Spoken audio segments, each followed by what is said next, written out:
The Philadelphia Eagles ride stingy defense en route to a 22-10 victory over the Green Bay Packers. For the first time since the NFL playoffs expanded to a 14-team playoff, the 2 seed faced an 11-win team. The defense forced 4 turnovers, including 3 Jordan Love interceptions, which I detailed earlier in this podcast. But starting from the opening kickoff, them laying the wood on the Green Bay Packers was really evident. You think about the physicality that Vic Fangio brings in, and not even just Vic Fangio. I think Nick Sirianni, as many people maybe underestimate his head coaching abilities, he coaches physicality. The Eagles on both sides of the ball are a very physical team, even on special teams, because on the opening kickoff, they force a fumble on the return, and they immediately cash in with a Jalen Hurts touchdown pass to Jahan Dotson. The Eagles offense could have scored more points, absolutely, but it's a 12-point victory.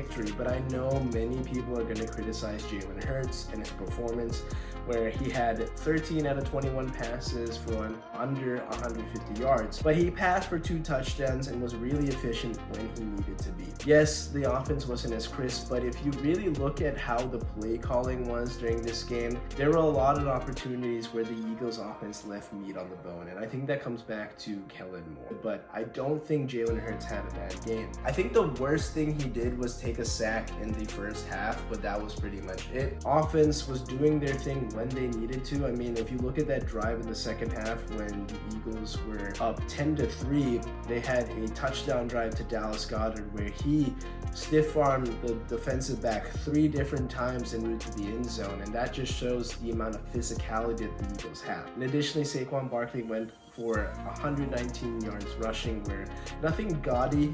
He had a couple of carries that went for more than 10 yards, but nothing great from Saquon Barkley. But he could have had a lot more on the final carry that he had in the game. He could have broken it for a touchdown, but so wisely slid down to let the clock expire, because he could have easily scored to make it 29-10. He cited that the Eagles could have had injuries to the offensive line blocking for that play, or he could have maybe pulled a hamstring running for a meaningless touchdown. So very wise, very selfless, and honestly love that for this team, where they're just very unselfish. But nonetheless, I think the Eagles were in control for much of this game. It was 10-0, and then when it got a little bit hairy in the fourth quarter, when it was 16-10, I was a little concerned, absolutely, but I trusted the Eagles offense to grind out and kill clock, and that's exactly what they did.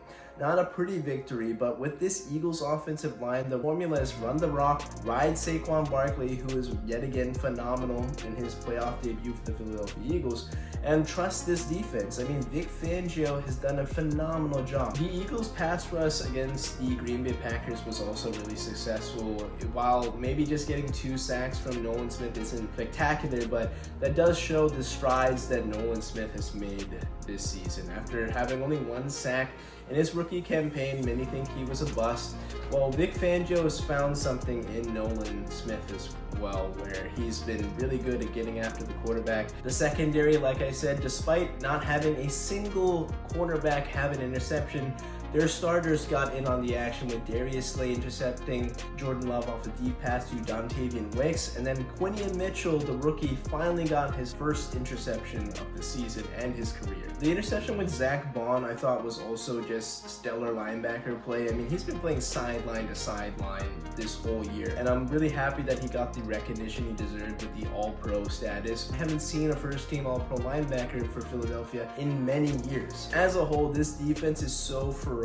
They force so many tough hits against the Green Bay Packers, who are a cold weather team, don't get me wrong. They do quite literally play on football's frozen tundra. But the way that they hit the Green Bay Packers, several Green Bay Packers were leaving the game due to injuries. It wasn't like the Eagles were playing dirty. They just hit them really hard, and that's playoff caliber football. And of course, talking about Romeo Doubs, I wish him a speedy recovery, because he suffered his second concussion of the year.